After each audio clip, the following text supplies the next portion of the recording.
Welcome to a journey through time, exploring the rich tapestry of England's history and the pivotal role of its monarchy. From the hallowed halls of ancient castles to the bustling streets of modern cities, the monarchy's influence is deeply ingrained in England's cultural fabric. Its story is one of power and prestige, a dazzling dance of dynasties that have left indelible marks on the nation's political landscape. Imagine a country shaped by the whims and wills of its rulers, where the crown's weight bears heavily on the course of history. The monarchy's role isn't confined to politics alone. It has also played a crucial part in shaping England's social landscape, impacting traditions, morality, and even fashion. This is a tale of kings and queens, of thrones and crowns, of power and revolution. Each monarch, in their own unique way, has influenced the path England has taken. Brace yourselves as we delve into the reigns of significant monarchs who shaped England's destiny. Our journey begins in 1066 with the Norman Conquest and the reign of William the Conqueror.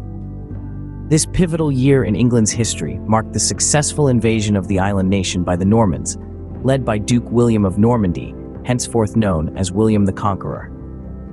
The Battle of Hastings, a pivotal event in the conquest, saw the death of the last Anglo-Saxon king, Harold II, and the beginning of a new era in England. The Norman Conquest was more than just a change in rulership.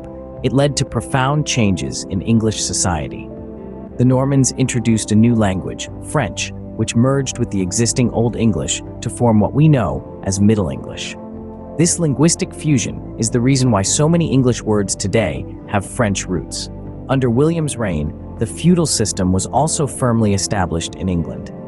This system of land ownership and societal hierarchy had a profound effect on the English culture and set the stage for the nation's socio-economic structure for centuries to come. William the Conqueror was a ruler of immense influence. His reign saw the construction of numerous castles and cathedrals, including the Tower of London and Winchester Cathedral. These architectural feats not only demonstrated the power and wealth of the new king, but also played a key role in the military and administrative organization of the country. The Domesday Book, another of William's achievements, was a comprehensive record of the land holdings and resources of England. It demonstrated the administrative sophistication of the new Norman rulers and provided a wealth of information for future generations. William's reign, though marked by rebellion and conflict, set a new course for England. His impact extended beyond his lifetime and shaped England's future. His descendants, including his sons William II and Henry I, continued to rule England and its territories, establishing a dynasty that would last for many generations. In essence, William the Conqueror was more than just a king. He was a game changer, a shaper of destinies, and a pivotal figure in England's rich tapestry of history. William the Conqueror, a ruler who forever changed the face of England. Fast forward to the 12th century, the time of the Plantagenets and the signing of the Magna Carta. Let's dive into an era when the Plantagenet dynasty held the reins of English monarchy.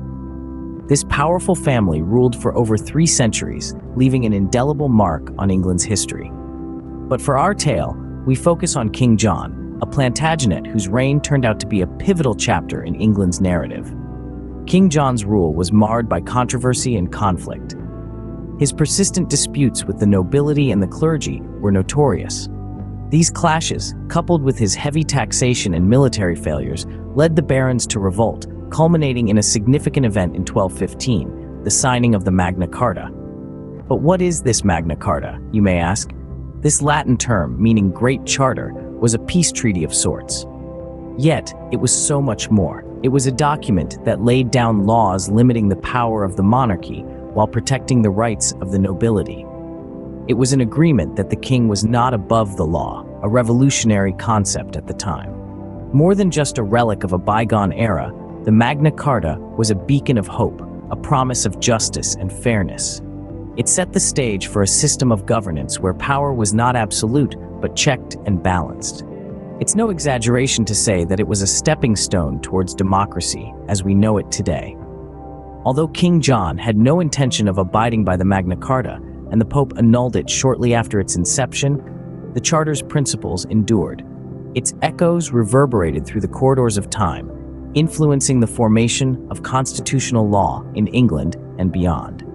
So, the Plantagenets and the Magna Carta, two seemingly disparate elements, intertwined to shape England's political landscape, setting the stage for changes that would ripple through centuries. The Magna Carta, a cornerstone of liberty, shaping England's political future. Next, we find ourselves in the 16th century, during the reign of the Tudors and the establishment of the Church of England. The Tudor dynasty, a period of 50 years, was marked by religious upheaval, political intrigue, and the birth of England as a global power. At the heart of this transformation were two figures whose actions would shape the course of English history: Henry VIII and his daughter, Elizabeth I. Henry VIII, the second Tudor king, was a larger-than-life character whose 6 marriages are as famous as his break with the Catholic Church. But why did he sever ties with Rome? It was a mixture of personal ambition, dynastic concerns, and the desire for a male heir. When the Pope refused to grant him a divorce from his first wife, Catherine of Aragon, Henry decided to take matters into his own hands. In 1534, he declared himself the head of the Church of England, effectively establishing a new Protestant faith. This move, known as the English Reformation, forever changed the religious landscape of England. Now let's turn to the reign of Elizabeth I. Despite the tumultuous religious changes of her father's reign, Elizabeth sought a middle way, a path of religious compromise and tolerance. Her reign, known as the Elizabethan era, was a time of relative peace and prosperity. It was also a time of exploration, with men like Sir Walter Raleigh and Sir Francis Drake expanding England's influence across the globe. This era saw the flourishing of English literature and drama, with playwrights like William Shakespeare leaving an indelible mark on the world. In the end, the Tudors left a profound legacy. They transformed England from a small, relatively insignificant island nation to a global power. They established the Church of England and laid the groundwork for the British Empire. Their reign was a time of great change, but also of great progress. The Tudors, a dynasty that brought religious reformation and an age of exploration. Finally, we arrive in the 20th century, witnessing the reign of the Windsors and the evolution of modern monarchy. The Windsor dynasty, a family of adaptability and resilience, has shaped the monarchy into a symbol of unity and continuity for England. As the first Windsor, King George V, ascended the throne in 1910, he faced a world on the brink of war. His reign, though marked by turbulence, saw significant constitutional changes and the redefining of the monarchy's role. He successfully transitioned the monarchy from an institution of political power to a symbol of national identity, navigating through the First World War and the start of the Irish Free State.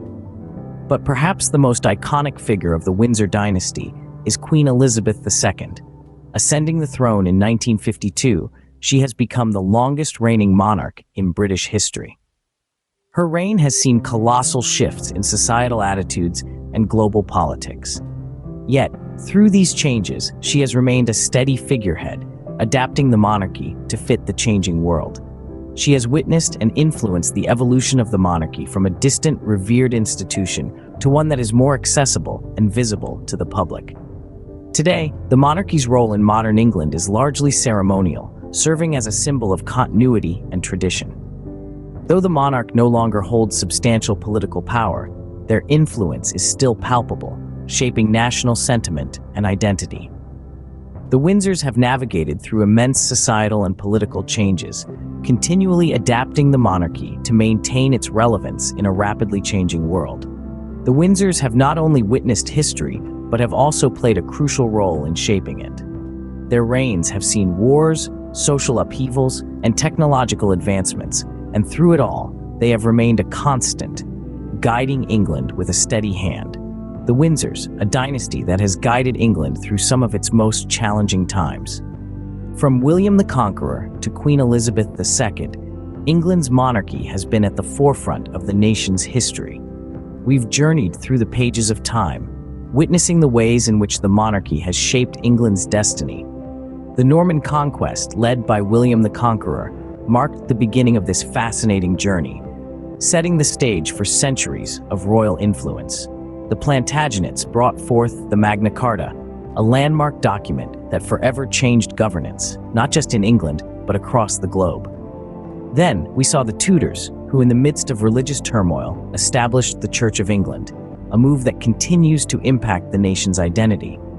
And in our modern era, we've watched the Windsors navigate the challenges and changes of the 21st century, keeping the monarchy relevant in a rapidly evolving world.